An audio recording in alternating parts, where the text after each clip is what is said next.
तो भैया श्रद्धा ऐसी है, तो जैसी श्रद्धा वैसे सुमन, जैसी श्रद्धा वैसे फल।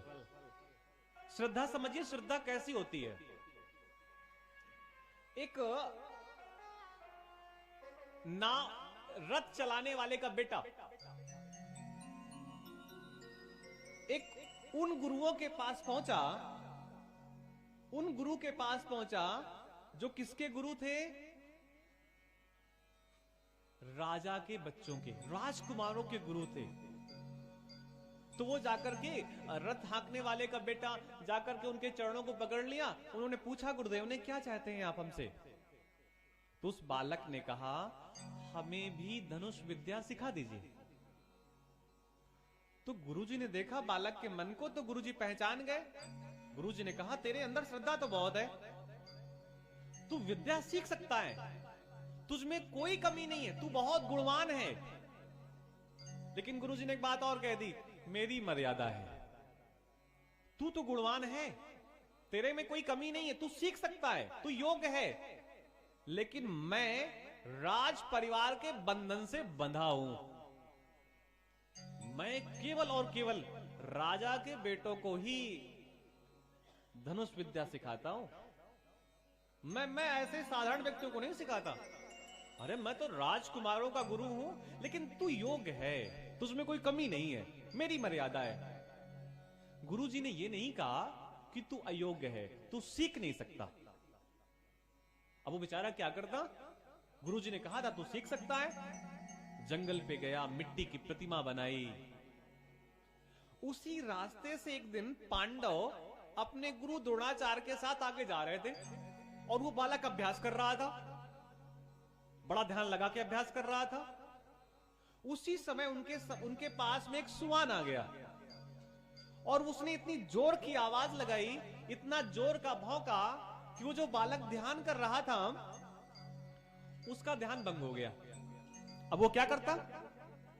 उसने अपने तीर में, तरकस में 7 बाण घुसेड़े। कितने? 7। और उनको जैसे छोड़ा एक साथ, तो विज्ञान समझिएगा, वो 7 बाण जाकर के उस सुवान के मुंह पे जा गए, लग गए। और वो जो आवाज कर रहा था उसकी आवाज बंद हो गई। लेकिन विशेष बात, उस कुत्ते के मुंह से रक्त का एक कण भी नहीं गिरा। उन पांडवों ने अपने गुरु से कहा, गुरुदेव ये विद्या, ये तो आपने हमको भी सिखाई नहीं।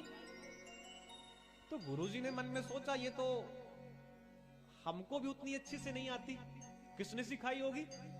तो जिधर से बाण आए थे उधर वो द्रोणाचार्य अपने 5 पांडवों को लेकर के गए और वो बालक वहां पर साधना कर रहा था। पूछा द्रोणाचार्य ने कि ये विद्या आपने कहां से पाई? और गुरुदेव उस बालक के सामने खड़े थे, तो वो बालक गुरुदेव के चरणों में दंडवत हो गया। गुरुजी आप ही ने तो सिखाया है। हमने सिखाया है? हाँ, आपको याद है मैं आपके पास गया था और मैंने आपसे कहा था कि गुरुदेव हमको भी विद्या सिखा दीजिए। तो आपने एक ही बात कही थी कि तुझमें योग्यता है, तू सीख सकता है, लेकिन मेरी बाध्यता है, मैं केवल राज परिवार के लोगों को ही सिखाता हूं। आपने कहा था आप सीख सकते हैं, तो कैसे सीख रहे हैं? गुरुजी आपकी मैंने प्रतिमा बना ली है। तो प्रतिमा तो बना ली, आप सीख भी गए, लेकिन दक्षिणा दी? बोले वो तो गुरुजी हमने नहीं दी। तो बोले दक्षिणा दो। क्या चाहिए? दाहिने हाथ का अंगुष्ठ। उस बालक का नाम क्या था आप लोग बताइए, सब लोग? एकलव्य। श्रद्धावान लभते ज्ञानम। अगर श्रद्धा हो तो ज्ञान मिट्टी की प्रतिमा से भी सरक के आ सकता है, और श्रद्धा ना हो तो गुरुजी कितने भी होम ट्यूशन ले लें,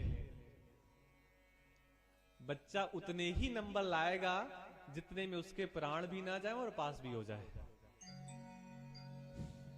कितने भी होम ट्यूशन, कितना भी कुछ व्यवस्था, श्रद्धावान लभते ज्ञानम।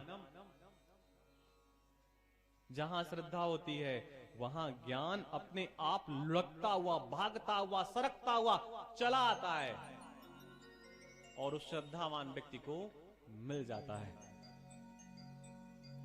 श्रीमद् भागवती कथा वार्ता सुराणाम भी दुर्लभा, देवताओं के लिए भी दुर्लभ है। नारद जी की चर्चा आती है। नारद, जिनकी बात हर एक कोई सुनता है, ऐसे नारद।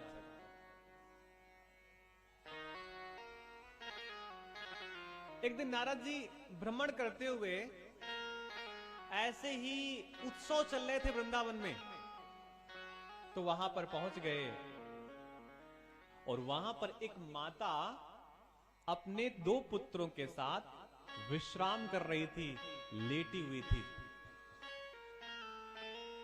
नियम क्या होता है? नियम यह होता है कि मां वृद्ध हो और बालक नवयुवक हो। भाई जब मां वृद्ध होगी उस समय बालक की युवान अवस्था होगी, लेकिन यहां पर दृश्य उल्टा है। एक मां, उसके 2 बालक, और वो दोनों बालक वृद्धावस्था को प्राप्त किए हुए हैं, और मां युवती है। मां का नाम क्या है? भक्ति। और उसके पुत्रों का नाम क्या है? ज्ञान और वैराग। वृंदावन में जाएंगे आप तो वहां पर भक्ति तो आपको अटूट मिलेगी, और वो भक्ति वृंदावन में भी नहीं होती, वो सब जगह होती है। मधुशाला में भी गजब की भक्ति होती है। जैसे उसका ढक्कन खुला तो 2 4 5 बूंद समुद्र वसने देवी पर्वत स्तन मंडले विष्णुपत्नी नमस्तुभ्यम पाद स्पर्शम क्षमस्व में। 2 4 बूंद लोग, बुद्धिमान लोग, धरती पे डाल जाते, बोले दवा है। इस धरती से तो उसकी उत्पत्ति हुई है। अंगूर ने अपने प्राण देकर के दिया है, मां तो अंगूर है। तो बुद्धिमान लोग सब जगह होते हैं।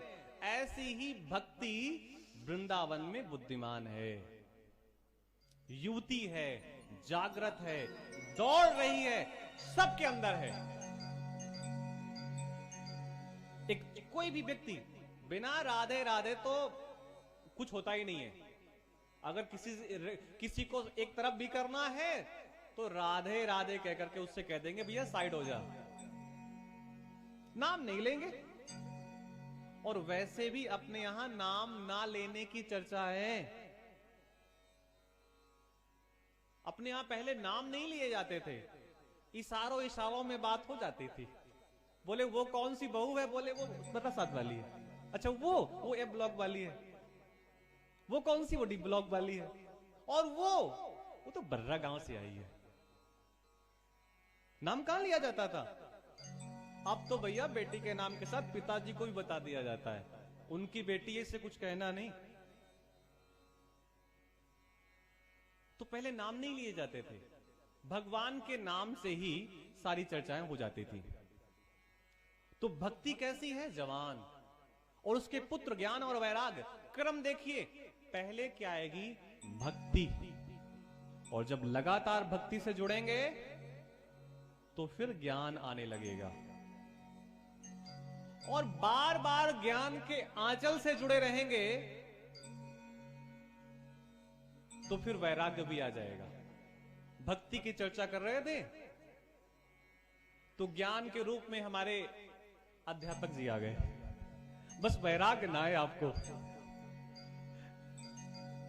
तो ऐसा ही होता है,